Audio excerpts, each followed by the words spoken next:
आइए हम दुआ करेंगे। हे पिता, धन्यवाद करते हैं हर क्षण हर समय के लिए पिता। धन्यवाद करते पिता परमेश्वर आज के दिन और के समय के लिए, तेरी साथ से हमारे जीवन में पाई जाती। धन्यवाद करते हैं हर पल हर समय तेरी निगाहें अपने लोगों में पाई जाती। धन्यवाद करते हैं आपने अवसर दिया, समय दिया पिता, तेरे वचन को लेकर खड़े होने पाए पिता परमेश्वर। हम प्रार्थना करते पिता परमेश्वर, मैं अपने आप के लिए पिता तुझे बल सबल दे पिता परमेश्वर, ताकि तेरे वचन को पिता परमेश्वर बढ़िया से बने।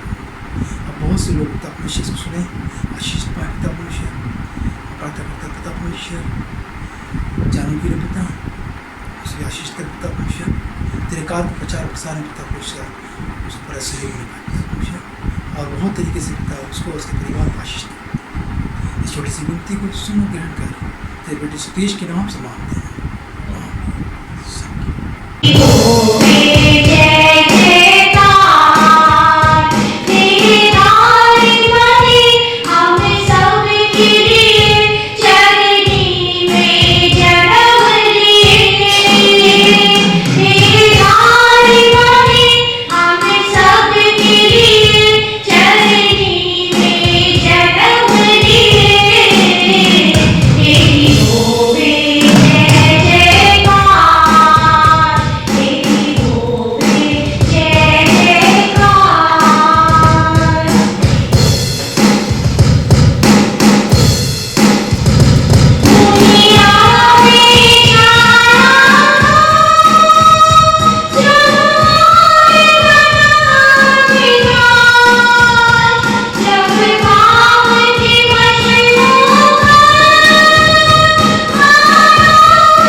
समय दिया, इसके लिए हम परमेश्वर धन्यवाद करते हैं।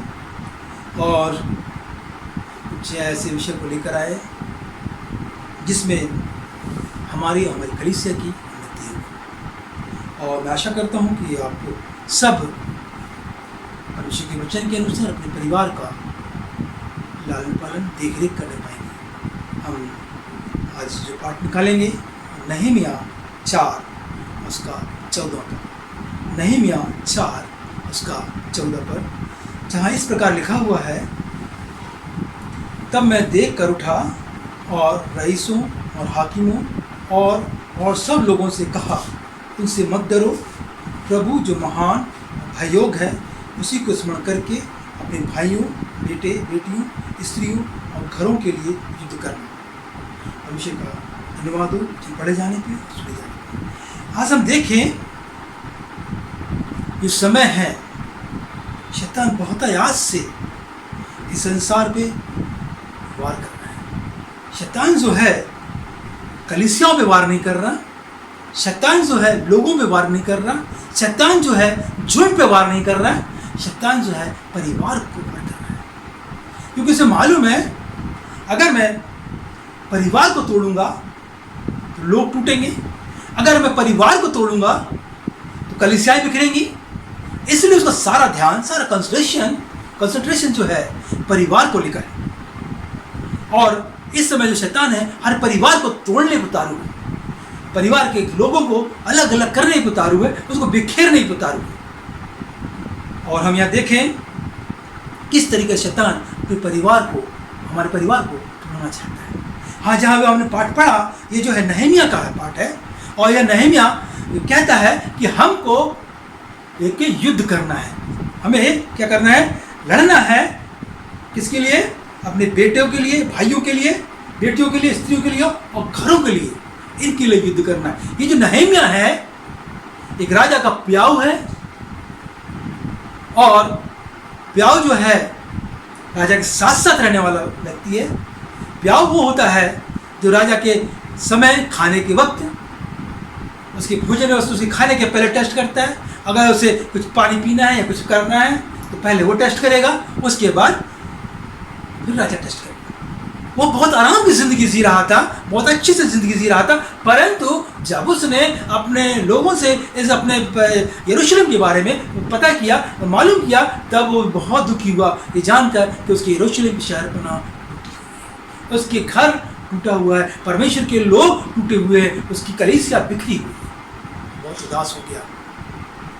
फिर उसने अपने राजा से वहाँ जाने के लिए परमिशन मांगा और उसने उन्हें जाने दिया। बड़ा अच्छी उसकी नौकरी थी, बड़े आराम से रह सकता था, उसे कोई चिंता नहीं थी, क्योंकि ना वो पास्टर था, न प्रीस्ट था, न याजक था, परंतु उसे अपने लोगों की, अपने परिवार की चिंता थी कि कैसे उसके लोग सुरक्षित पाए जाएं, कैसे उसके लोग सुरक्षा में रहें, कैसे उसके शहर की शहर पनाह जो है टूटी हुई है कैसे बने। लोगों ने जब वो सुना तो रो कर प्रार्थना की। आज का समय यही है, शैतान जो है हर एक को तोड़ना चाह रहा है। जब वो ये अपने देश में आया तो लोगों को इसने इकट्ठा किया और उसको बोला कि हमें इसको राजगढ़ को, यहाँ की शहर पनाह को हमें फिर से बनाना है, हम फिर से बनाएंगे, हम कमजोर जरूर है परंतु हम इसे बनाएंगे।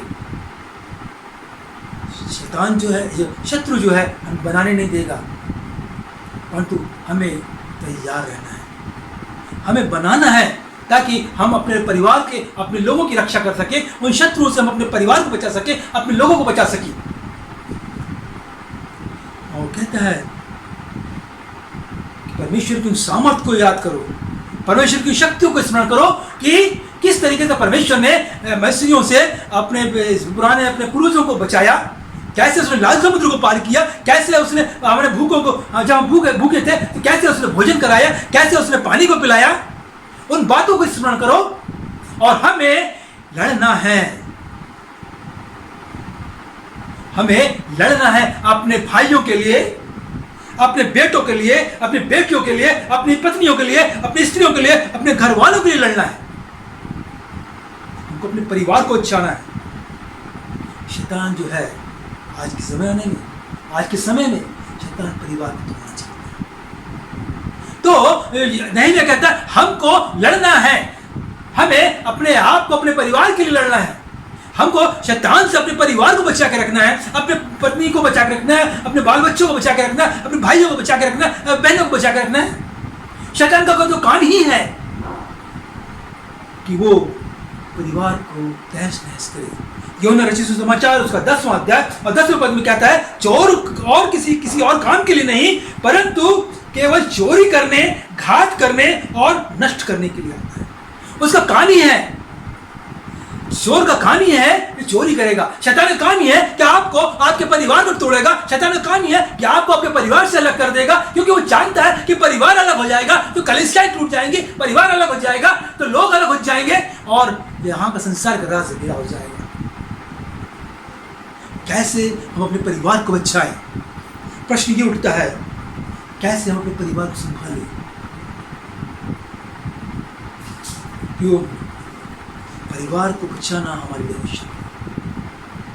नहम्याह कहता है कि जब बना रहे थे, चार दीवारियां बना रहे थे और खंडहर को अच्छा से मजबूती दे रहे थे, तो उसने कहा था एक हाथ में भाले ले लो, एक हाथ में हथियार ले लो और एक हाथ से काम करते चले जाओ, ताकि जब जरूरत पड़े तो हम काम के साथ साथ शत्रुओं से भी मुकाबला कर सकें। आज के समय में भी यही है कि हम अपने संसार को देखते हुए हम ये देखें कि जब संसार का जो रखवाला है, संसार का जो मालिक है, वो अगर हमारे घर पे, हमारे परिवार पर अटैक करता है तो हमको उसको भी बचाना है और अपने परिवार को भी बचाना है। किस तरीके से हम अपने परिवार को बचाएंगे? कैसे हम अपने परिवार को संभालेंगे? ये परिवार के मुखिया की जिम्मेदारी है। परिवार के मुखिया की जिम्मेदारी है, उसके कंधे पर पूरा वजन है कि कैसे वो अपने परिवार को बचाएगा। उसका सिर्फ एक ही साधन है, उसका सिर्फ एक ही हथियार है, वह है परमेश्वर का वचन। हमें अपने परिवार को, अपने परिवार के लोगों को, अपने भाइयों को, अपने बहनों को, अपनी पत्नी को, अपने बच्चों को से बचा सकते हैं संसार की मालिक से, संसार के लोगों से, तो वो है परमेश्वर का वचन। मत्ती सुसमाचार 7वां अध्याय और 24वें पद में कहता है में है कि जो घर चट्टान पर बनता है मजबूत होता है। बुद्धिमान लोग चट्टान पर घर बनाते हैं, और जो चट्टान जो है वचन, परमेश्वर का वचन है। प्रियो, हम बुद्धिमान हैं, हमको अपनी बुद्धिमानता दिखानी है, हमको अपने घर को चट्टान पे बनाना है, ताकि जब लहरें आ जाए, ताकि तूफान आ जाए, वो हिलने न पाए। वो जो चट्टान है वो परमेश्वर का वचन है। परमेश्वर के वचन के द्वारा हम अपने परिवार की रक्षा कर सकते हैं। परमेश्वर के वचन के द्वारा हम अपने परिवार को संभाल सकते हैं। परमेश्वर के वचन के द्वारा हम उसको चारों ओर घेरा बांध सकते हैं। जब हम परमेश्वर के वचन के अनुसार चलेंगे ना, तो हम अपने परिवार की रक्षा करने पाएंगे, अपने खानदान को बचाने पाएंगे।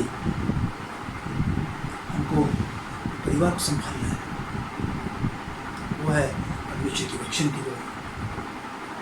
परमेश्वर के वचन जो है अपने परिवार को रक्षा करने के लिए हमेशा तैयार रखिए। ये हथियार है हमारे लोगों का, ये हथियार है मसीहों का, ये हथियार है संसार से लड़ने का। हमारे पास संसारी हथियार नहीं, परंतु हमारे पास ये आत्मिक हथियार है। परमेश्वर का वचन है जिसके द्वारा हम अपने परिवार की रक्षा कर सकते हैं। हम बाइबल में देखेंगे ऐसे परिवारों के लिए, परिवार के बारे में जिनने अपने परिवार को बचाया, परमेश्वर की आज्ञाओं को मानकर। परमेश्वर की आज्ञा परमेश्वर का वचन है, और किस तरीके से उन्होंने अपने परिवार की, अपने लोगों की रक्षा की। हम देखें उत्पत्ति की पुस्तक उसका 6वां अध्याय में, जहां नूह ने अपने परिवार को बचाया। नूह ने एक कश्ती बनाई और अपने परिवार को बचाया, और उस परिवार में सिर्फ 8 लोग थे।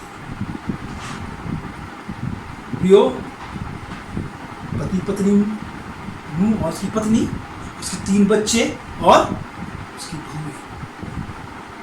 उसने उस कश्ती को बनाने के लिए परमेश्वर ने उसको पहले से दर्शन दिया, उसको पहले से बता दिया, क्योंकि उस परमेश्वर की नजर में नूह एक ऐसा परिवार था, नूह ऐसा जन था जो उसकी नजर में धर्मी था। और उसने कहा, देखो, उससे बोला, बातचीत किया और उसे कहा एक कश्ती बना जिसमें तू और तेरा परिवार और जिन्हें मैं भेजूंगा उसे रखिएगा, और उसमें वो बचाए जाएंगे। और नूह ने वो परमेश्वर की बातों को माना, और नूह ने परमेश्वर की बातों को विश्वास किया, और उसके साथ उसने कश्ती को बनाना शुरू कर दिया। उसको बनाने में करीब 120 वर्ष लगे। 120 वर्षों में और नूह को लोग पागल समझते थे और नूह को लोग ऐसा की समझते थे, परंतु वो जो लोगों को बताया भी करता था कि परमेश्वर आने वाले समय में एक बहुत बड़ा तूफान लेके आने वाला है, आने वाले समय में बहुत बड़ी वर्षा होने वाली है, आने वाले समय में यह संसार जलमग्न हो जाएगा, अपने आप को मन फिरा लो। पर लोगों ने उसकी ठट्ठा किया और उसकी हंसी उड़ाई, परंतु नूह उन सब बातों से बेफिक्र होकर, परमेश्वर उसकी नजर सिर्फ परमेश्वर के वचन पे थी और उसकी नजर सिर्फ परमेश्वर के बातों पे थी, और उसने बोला कोई बच्चे या ना बच्चे, कोई मेरी बात सुने या ना सुने, परंतु मैं और मेरा घराना, मैं और मेरे लोग, मैं और मेरे बच्चे, मेरी बहुएं और सब कोई इस कश्ती में होंगे। और कितने तानों सुनने के बाद, कितनी बातें सुनने के बावजूद उसने कश्ती बनाना नहीं छोड़ा। और प्रियो, उसने एक बात सोच ली थी, मैं और मेरा परिवार कश्ती, चाहे कोई कुछ भी बोले। उसने क्या किया? परमेश्वर की बातों को विश्वास किया। उसने परमेश्वर की बातों को विश्वास किया और परमेश्वर ने जैसा कहा था आने वाले समय में वैसा। जब परमेश्वर वर्षा को आ रहा था और जल भरने गिरने लगा, तो नूह से बोला अपने परिवार को लेकर उसमें चला जा, और वो अपने परिवार के सहित पत्नी और बच्चों से कश्ती में गया। परमेश्वर ने उसका दरवाजा, जिस दरवाजे को परमेश्वर बंद करता है उसे कोई खोल नहीं सकता, और जिस पर दरवाजे को परमेश्वर खोलेगा उसे कोई बंद नहीं कर पाएगा। यह नूह का विश्वास था कि परमेश्वर मुझे बचाएगा। उसने अपने परिवार को बचाने के लिए संसार को अनसुना कर दिया, उसने परिवार को बचाने के लिए परमेश्वर की बातों को विश्वास किया, उसने अपने परिवार को बचाने के लिए जैसा जैसा परमेश्वर ने कहा था वैसा करता गया, और उसको करने में 120 वर्ष लग गए। परमेश्वर की बात को सुनकर उसने कश्ती बनाया, और उस कश्ती में उसने अपने परिवार को बचाया। और जैसे जैसे कश्ती उठती गई, पानी गिरता गया, कश्ती उठती गई। नए नियम में हम देखते हैं कि परमेश्वर ने एक कश्ती को इलेक्शन के रूप में हम देखते हैं।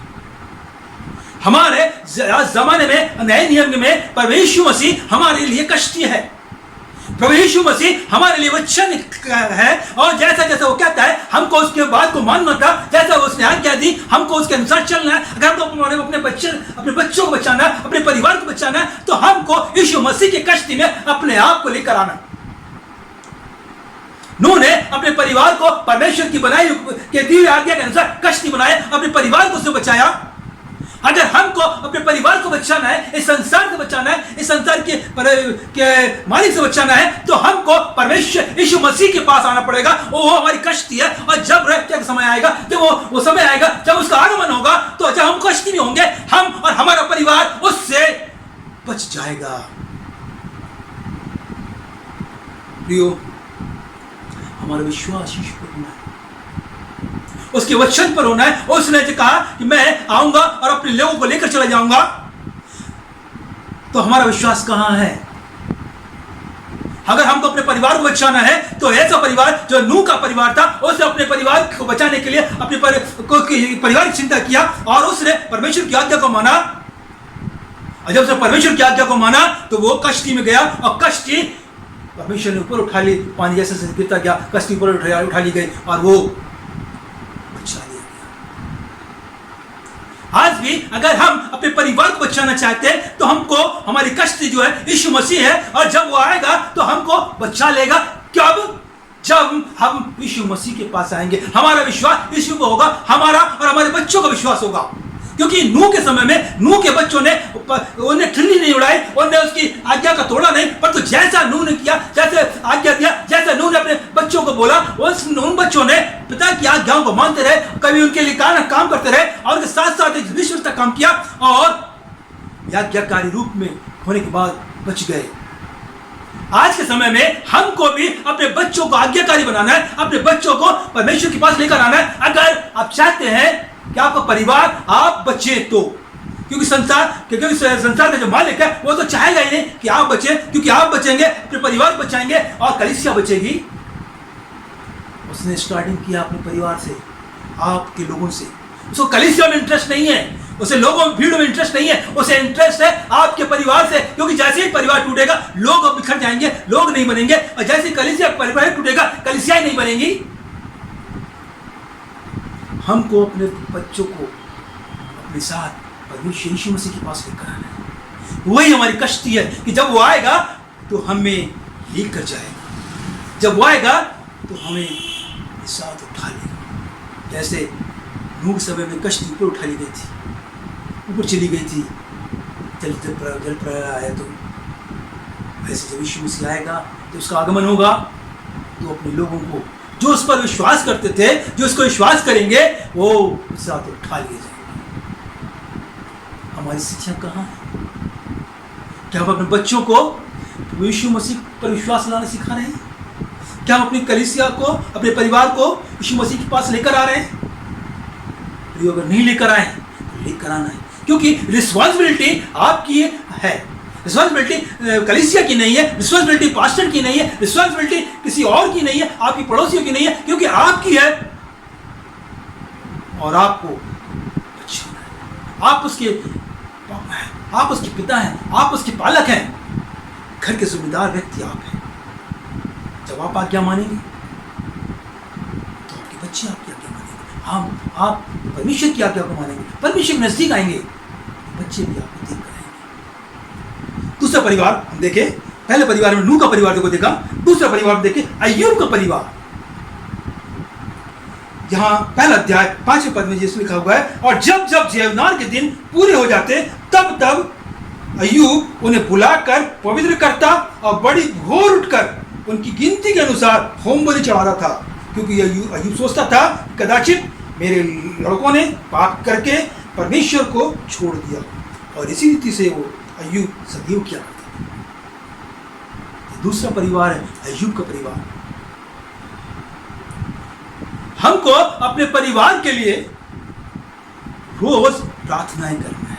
अय्यूब क्या करता था, वो उसके पास जो 8 बच्चे थे और हर एक बच्चों के नाम पे उनके उठने के पहले वो भोर को उनके लिए प्रार्थना करता था, और हर एक बच्चों के नाम से वो बलिदान चढ़ाया करता था।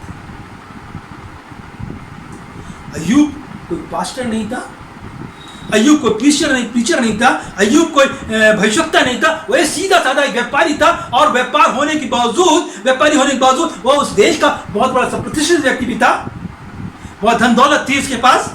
सब कुछ होने के बावजूद वो परमेश्वर से भय खाता था और परमेश्वर के साथ साथ चलता था, और इसलिए वो अपने बच्चों के लिए, हर एक बच्चों के नाम से उनके पास जाकर उनके लिए प्रार्थना करता था, और उनके बच्चों के नाम से उनके लिए होम बलि चढ़ाता था, और बच्चों होम बलि चढ़ाया करता था, और बच्चों के नाम से हर एक काम करता था।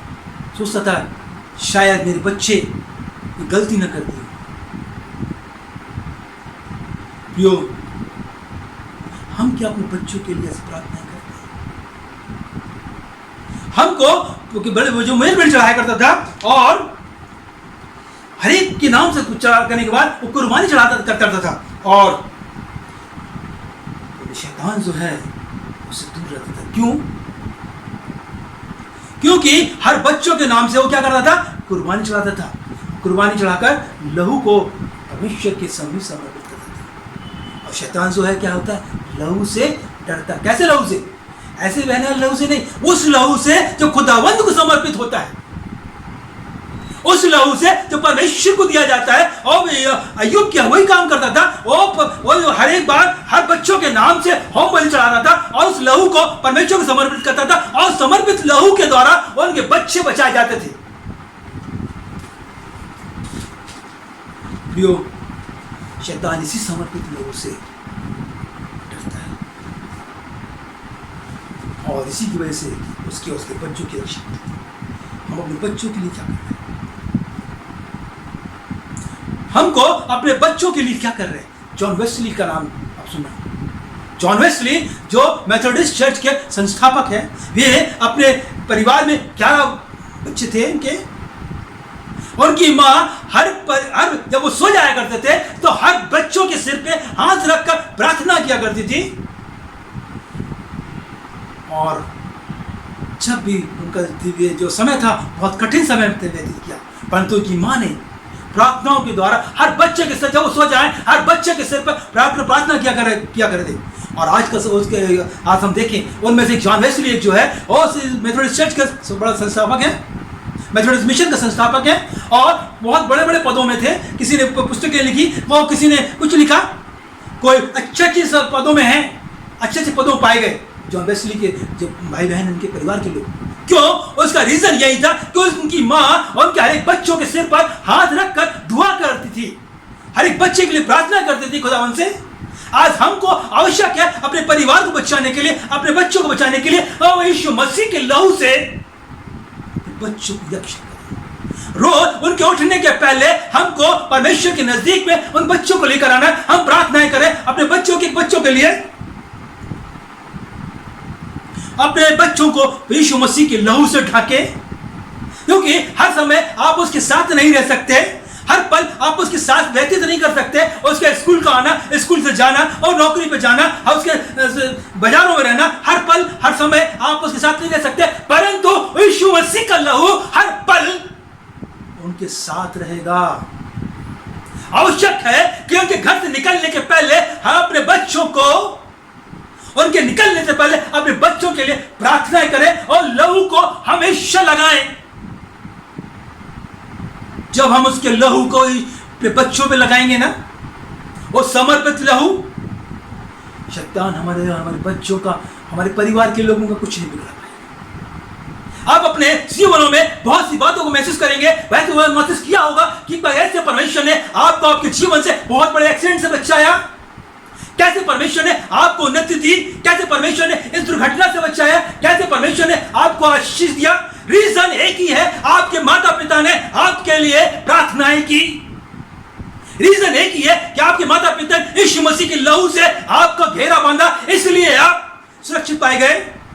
रीजन एक ही है कि परमेश्वर के लोगों ने आपके लिए प्रार्थनाएं की गई।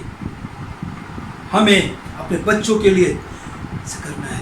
जो अय्यूब था लिखा हुआ है, वो इसी रीति से किया करता था, यही उसका सिस्टम था, यही उसका रिवाज था। और जब उठता था वो अपने धन दौलत को नहीं देखता था, अपने व्यापार को नहीं देखता था, और अपने लिखा पढ़ी को नहीं देखता, खाता बही नहीं देखता था, परंतु सबसे पहले उठकर वो परमेश्वर के नजदीक आता था, और वो उसके बाद वो बलि चढ़ाता था, और बलि चढ़ाए हुए लहू को परमेश्वर को समर्पित करता था, ताकि हो सकता है मेरे बच्चों से कोई गलती ना हो गई। क्या हम अपने बच्चों के लिए परमेश्वर के लहू को लगाते हैं? क्या हम अपने बच्चों के लिए यीशु के लहू को लगाते हैं? लहू को लगाना मतलब यीशु के साथ प्रार्थनाओं में जाना। प्रति सुबह, प्रति भोर को लिखा है, प्रति भोर, यह उसका सिस्टम था, उसका विधि थी, उसका तरीका था, यह उसकी लाइफ स्टाइल थी। हमारी लाइफ स्टाइल क्या है? हमारा जीवन का शैली क्या है? हम किस तरीके से अपने आप को जी रहे हैं, किस तरीके से हम अपने परिवार के साथ रह रहे हैं? क्या हमारी निगाह हर एक बच्चों में पड़ सकती है? क्या हम हमेशा परिवार के बच्चों के साथ, परिवार के लोगों के साथ रह सकते हैं? कदापि नहीं। आपकी रक्षा ऐसे नहीं पाएगी, आपके बच्चों की रक्षा ऐसे नहीं पाएगी। आपको अपने बच्चों को हमेशा सुबह होने पर, भोर होने पर, प्रतिदिन आपका तरीका जीवन शैली होना चाहिए कि हम परमेश्वर के साथ उठे, परमेश्वर के पास जाए और उसको हम प्रार्थना की बलिदान चढ़ाए और प्रार्थना की स्तुति करें, स्तुति का बलिदान चढ़ाए। वही प्रार्थना, वही आराधना, वही परमेश्वर के पास लेकर आएगा, और वही चीज हमको, हमारे बच्चों को भी सुरक्षा देगी। अगर हम ऐसा नहीं करते तो करना शुरू करते। हम अपने परिवार को बचाना चाहते हैं, अपनी पत्नी को बचाना चाहते हैं, अपने भाइयों को, अपनी बहनों को, अपने परिवार के लोगों को, अपने मुखिया को बचाना चाहते हैं, तो एक के नाम से उठकर वो पहले परमेश्वर के पास नजदीक करें, उस ताजे लहू से परमेश्वर को अर्पित करें और अपने बच्चों को किस तरीके से करें? प्रार्थनाओं के द्वारा, उपवास के द्वारा अपने परिवार को बचा सकते हैं। अय्यूब का तरीका ये था, आपका और मेरा तरीका था। अय्यूब का रिवाज यही था। उसने अपने जीवन में वो व्यापार को ध्यान नहीं दिया, उसने अपने जीवन में धन दौलत पर ध्यान नहीं दिया। उसने उतना प्रतिष्ठित होने के बावजूद प्रतिदिन वचन कहता प्रतिदिन, साल में एक बार नहीं, पर्व के समय नहीं, परंतु प्रतिदिन हमको प्रतिदिन परमेश्वर के नजदीक लेकर आना है। अपने संतान प्रतिदिन अपने लोगों को परमेश्वर के नजदीक लेकर आना है। कोई साल पर्व में नहीं कि अब चलो आज ये त्यौहार है तो अपने बच्चों को लेकर जाएं, या आज ये त्यौहार है तो हम बच्चों को लेकर जाएं। तो प्रतिदिन, न संडे न मंडे, तो प्रतिदिन खुदा के नजदीक लेकर आना है। उसका वो तरीका था, जीवन शैली थी। हमारी जीवन शैली कैसी? अगर आपकी जीवन शैली सही हो जाएगी ना तो आपको लोग कहेंगे ये प्रतिष्ठित व्यक्ति है, आपको लोग कहेंगे ये आशीषित व्यक्ति है, आपको लोग आपको कहने की आवश्यकता नहीं पड़ेगी। अय्यूब को कहने की आवश्यकता नहीं थी, परंतु परमेश्वर ने शैतान से कहा था। परमेश्वर का ध्यान आपकी हो जाएगा, मेरे दास को देखा है कैसे मेरी प्रतिष्ठित करते हैं। वैसे ही जब आप अपनी जीवन शैली को बदलेंगे तो परमेश्वर बातचीत करेगा अपने लोगों से, और परमेश्वर स्वर्गदूतों से बातचीत करेगा, और बोलेगा और मेरे लोग को देखा, मेरे बेटे को देखा, मेरे बेटे को देखा, कैसे उसकी जीवन शैली है, कैसे प्रतिदिन वो मुझसे बातचीत किया करता है। वो अपने जीवन, अपने दिन प्रारंभ होने के पहले मेरे पास आता है, मुझसे बातचीत करता है, और तब वो अपने परिवार के लिए रक्षा की बात करता है, और फिर वो दूसरे काम करता है। कब? पहले वो मेरे पास आता है। उसकी चर्चा, अय्यूब की चर्चा और कब हुई? जो उसके कार्यशैली की वजह से परमेश्वर ने उसकी चर्चा किया। क्या हमारी और आपकी चर्चा परमेश्वर करता है? क्या हमारे और आपकी बातें परमेश्वर करता है?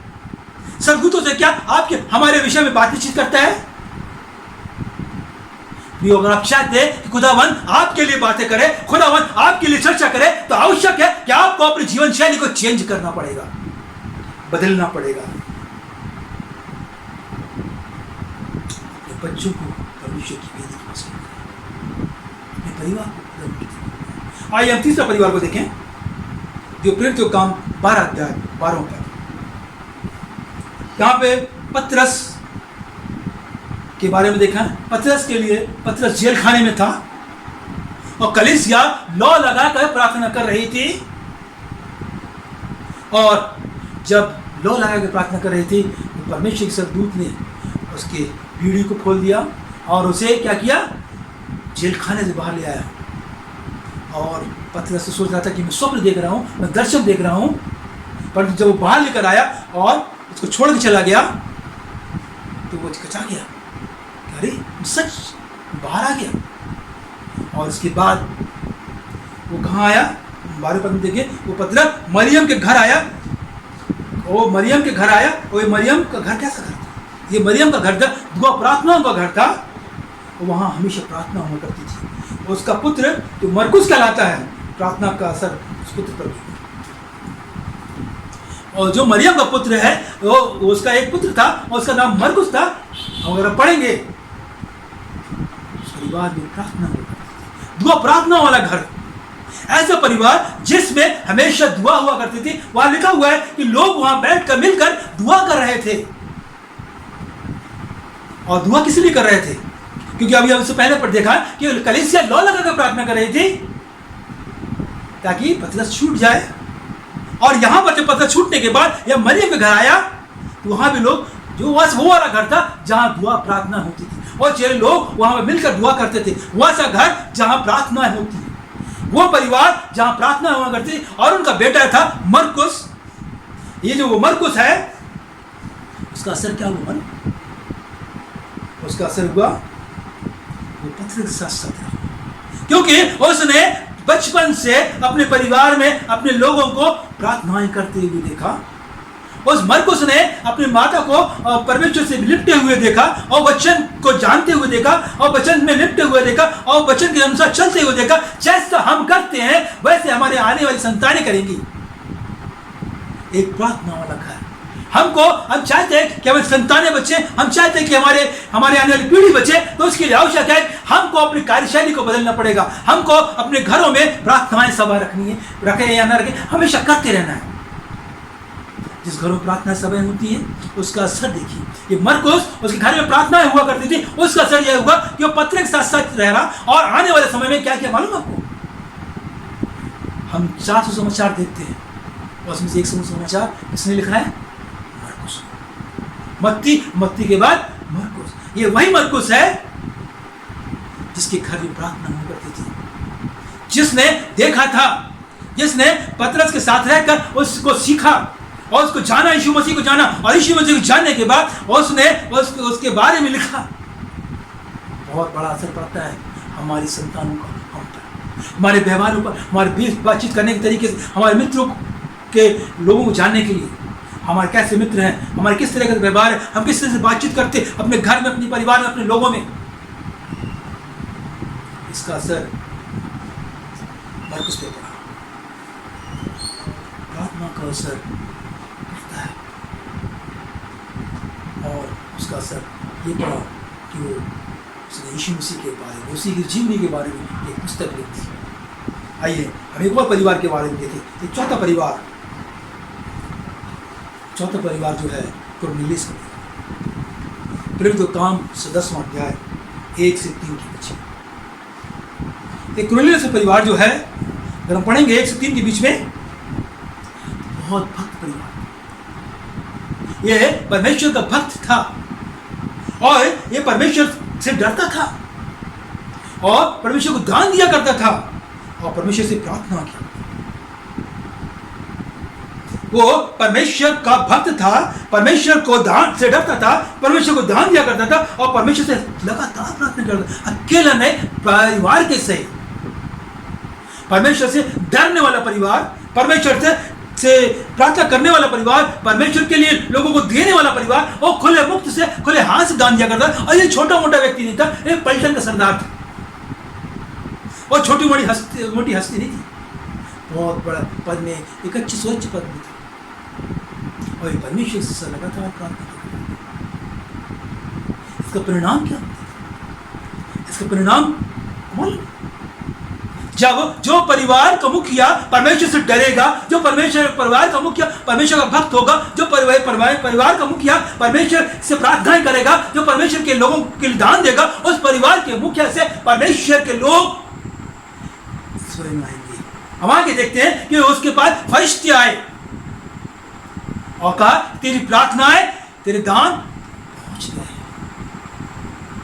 ऐसे लोग, ऐसा परिवार, अगर हम चाहते हैं कि परमेश्वर के लोग हमारे घर में आए, हम चाहते हैं कि परमेश्वर के फरिश्ते हमारे घर में आए, तो इसके लिए आवश्यक है कि परमेश्वर के हमको भक्त होना पड़ेगा। इसके लिए क्या आवश्यक है कि हम परमेश्वर के लिए देना पड़ेगा। इसके लिए क्या आवश्यक है कि हमको परमेश्वर के साथ प्रार्थनाओं में लगे रहना पड़ेगा। इसके लिए आवश्यक है कि हमें साथ साथ चलना पड़ेगा।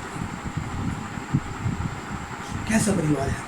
हम तो चाहते तो हैं कि परमेश्वर के लोग हमारे घर में आए, हम चाहते तो हैं कि पासवान लोग हमारे घर में आए, हम चाहते हैं कि परमेश्वर स्वयं हमारे घर में आए, हम चाहते हैं कि परमेश्वर की सरदूत हमारे घर में आए, मिलने आए, हमसे बातचीत करने आए। परंतु हम न डरना चाहते, हम न भक्त बनना चाहते, हम न दान देना चाहते, परंतु ये चाहते हैं कि परमेश्वर के लोग हमारे घर में आए। अगर आप चाहते हैं खुदावंत के पास के लोग आपके पास आए, तो आपको उस सारे एक्सरसाइज पूरा करना पड़ेगा जो कुरनेलियुस करता है। ऐसा परिवार जो परमेश्वर से संबंध को बनाए रखता है, ऐसा परिवार जो चाहता है, जिसके लिए परमेश्वर खुद उतर आया, परमेश्वर ने अपने स्वर्गदूत को भेजा कि तेरी प्रार्थना हमने सुन ली है। कैसे लोग हमारे घरों में आते हैं, कैसे लोग हमसे संपर्क किए हैं। प्रियो, हमको ऐसे लोगों से बचना है जो आपको और हमारे परमेश्वर के बीच में मध्य में। कैसे लोग आपके परिवार में आ रहे हैं? क्या ऐसे लोग आ रहे हैं जो आपके परिवार को तोड़ना चाह रहे हैं, जो आपके पति पत्नी के संबंधों को तोड़ दे रहे हैं, जो आपके बच्चों पर नजरें रख रहे हैं, जो आपके परिवार, आपके धन दौलत पर नजर रख रहे हैं, जो आपके हर चीजों पर बुरी नजर रख रहे हैं? कैसे लोगों से आपका संपर्क है?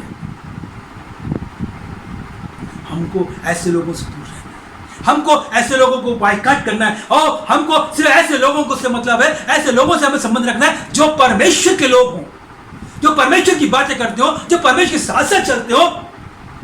किस तरीके के लोग आपको और आपके और परमेश्वर के बीच में आ रहे हैं, आपके परिवार के बीच में आ रहे हैं? हर पल आपको परमेश्वर के साथ साथ चलना है।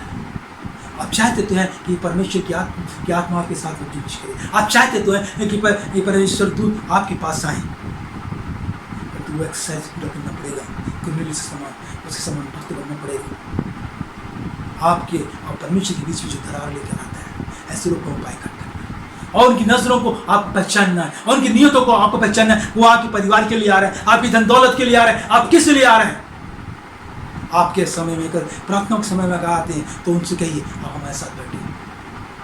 हो सकता है वो आपसे सम्मिलित एक बार आएंगे, 2 बार आएंगे, और हमको अपने प्रार्थना का समय, हमको अपने परमेश्वर को दिया हुआ समय में अगर कोई आता है, या तो उनको सम्मिलित करिए या उन्हें बाइकाट करिए, क्योंकि वो जो समय आपने खुदावंद को दिया है, वो खुदावंद आपसे पहले उस स्थान पर रहता है।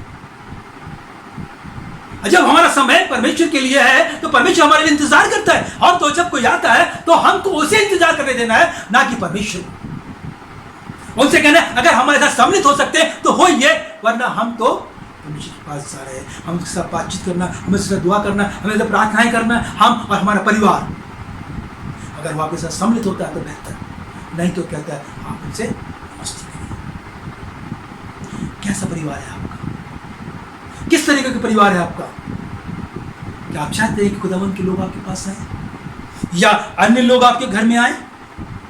कैसे आएंगे? आपने उन्हें जरा सा भी मोहलत दिया, जरा सा भी निशाना दिया, जरा सा भी इशारा किया, तभी कोई आपके घर आ सकते हैं। अगर बुरे लोग हैं तो आप उपाय करिए, उनसे नमस्ते करिए, उनसे मिलना जुलना छोड़ दीजिए और खुदावंद के लोगों से मिलिए। आइए हम एक परिवार के बारे में देखें। 5 परिवार है यहोशू का। 24वां अध्याय 15 पद, जहाँ कहता है मैं तो अपने घराने समेत यहोवा ही की सेवा करूँगा। यहोशू जो है वो बहुत परेशान हो गया इस्राएलियों को समझाते समझाते। वो बहुत, उनको कभी किसी चीज़ की परेशानी, कभी किसी चीज़ की परेशानी, हर बात में, और कई बार समझाते समझाते परेशान हो गया। वो अपने पुरानी देवी देवताओं को लेकर चल रहे थे और वो उन्हीं को जहाँ वो थे वहीं पर उनकी आशा लगी हुई थी, और मिस्रियों के भोजन पे और मिस्रियों के साथ रह रहकर उनकी तरह आदतें हो गई थी। उनको समझाता जा रहा था और बताता जाता था और कहता जब मैं तुम दाहिने का दाएं चला, कोई बाएं चलो बाएं चला, परंतु अब मैं तुमसे परेशान हो गया हूँ और तुमको जो करना है करो। तुमको अगर परमेश्वर की सेवा करनी है तो करो, वरना मैं मेरा घर, मुझे जरूरत नहीं तुम्हारे और तुम्हारे लोगों की।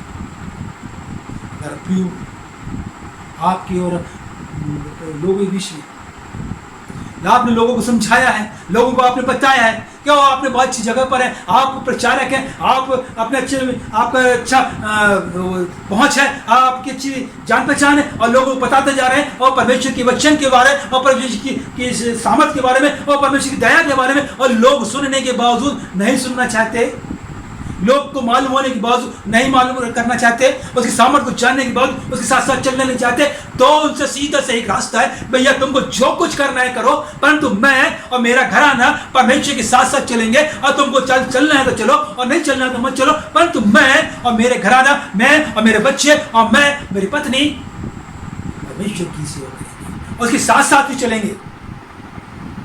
कैसे लोग हैं प्रियो, घरानों में कहां पे बैठते हैं, कौन से घराने को बिलोंग करते हैं, किस तरीके से हम अपने जीवन को व्यतीत कर रहे हैं। नूह के घराने के समान, अय्यूब के घराने के समान, या मरियम के घराने के समान,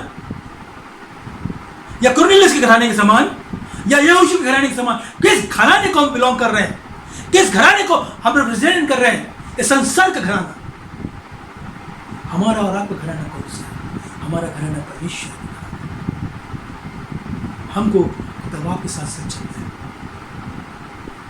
हमको अपने परिवार को बचाना है। और शैतान तो लगा हुआ है कि हर एक को तोड़ दे। हमारा विश्वास खुदावंद पर होना चाहिए। नूह ने अब अपने परिवार को बचाने के लिए और परमेश्वर की आज्ञा को माना और उसमें कष्ट लिया, आपने खुद अपने परिवार को बचा लिया और संसार डूब कर मर गया। जल प्रलय आया और सब नष्ट हो गए जो खिल्ली उड़ा रहे थे। आज आपको अपने परिवार को बचाने के लिए आपकी कष्ट यीशु मसीह। लोग खिल्ली उड़ा सकते हैं, अन्य जाति में कई लोग बोलते हैं जो अपने आप को नहीं बचा सका यार क्या बचाएगा तुम।